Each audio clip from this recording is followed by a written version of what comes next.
નમસ્કાર, આપનું સ્વાગત છે BS9 ટીવી ન્યૂઝ ઉપર અને હું છું આપની સાથે કાજલ સુવા.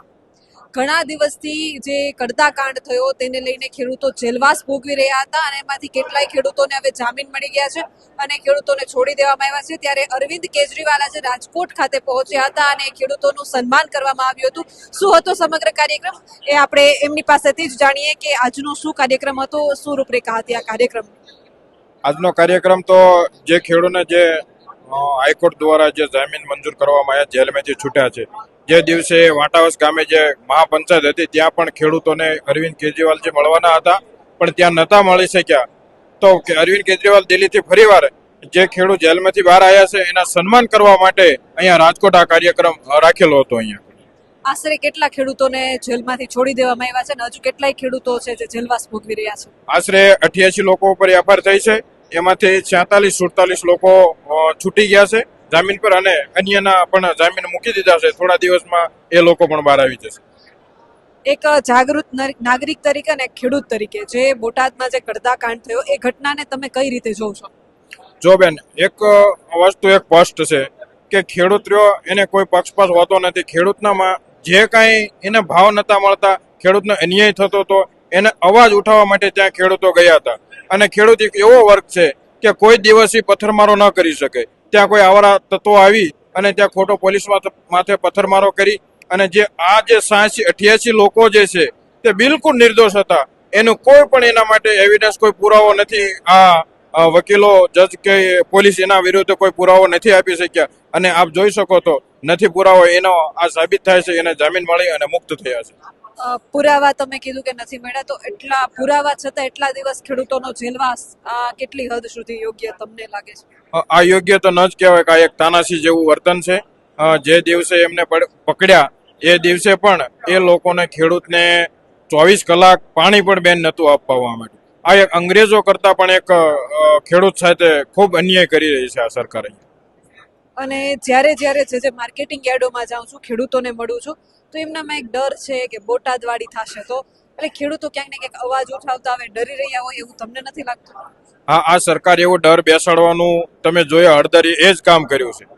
પણ ખેડૂતો ક્યાંક ને ક્યાંક અમુક ખેડૂતો એવા દબાઈ ગયા છે કે આપણે કંઈ પણ બોલશું, કડદો હજી ચાલુ જ છે મારા ખ્યાલ મુજબ, પણ કંઈક બોલશું તો ખોટી એફઆઈઆર કરીને અંદર નાખશે એવો ડર છે. પણ જે આ ખેડૂતોને જામીન મળી અને બહાર આવ્યા છે એ ખેડૂત અત્યારે બીજા ખેડૂતનો જુસ્સો વધારી રહ્યા છે કે અમે અંદર જઈને આવ્યા છીએ, આપણે અવાજ ઉઠાવવાનો છે, ખેડૂત કોઈ ડરવાના નથી અને આ અંદરથી જે બહાર આવ્યા છે એ ખેડૂત એમને હિંમત આપશે.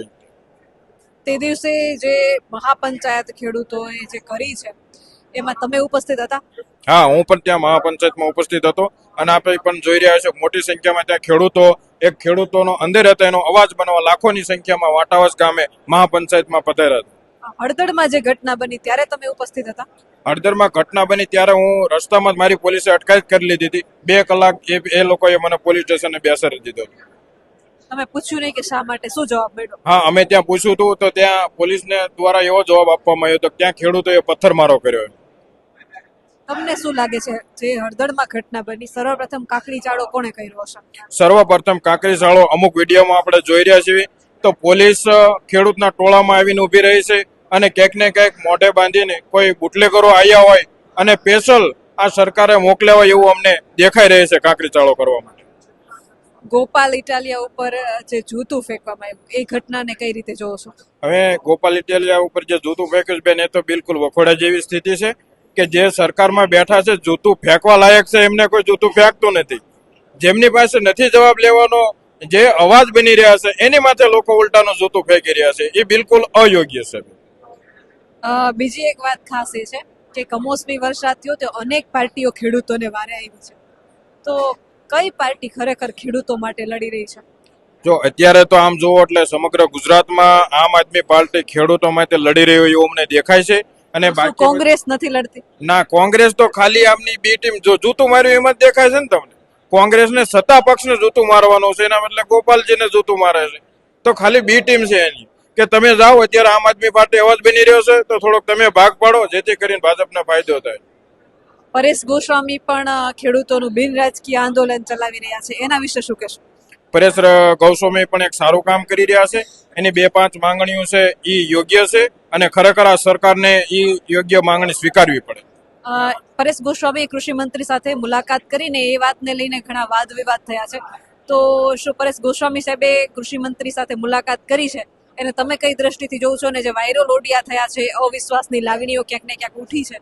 હા, એમાં પણ મને પણ એવું થોડુંક દુઃખ લાગે છે કે જે પરેશ ગૌસ્વામી જે કૃષિ મંત્રી સાથે બેઠક કરી તો થોડા જિલ્લામાંથી 2 આગેવાનો સાથે મિટિંગ કરવી હતી અને ત્યાં જે પણ ચર્ચા થઈ તેમને જાહેર કરવી હતી.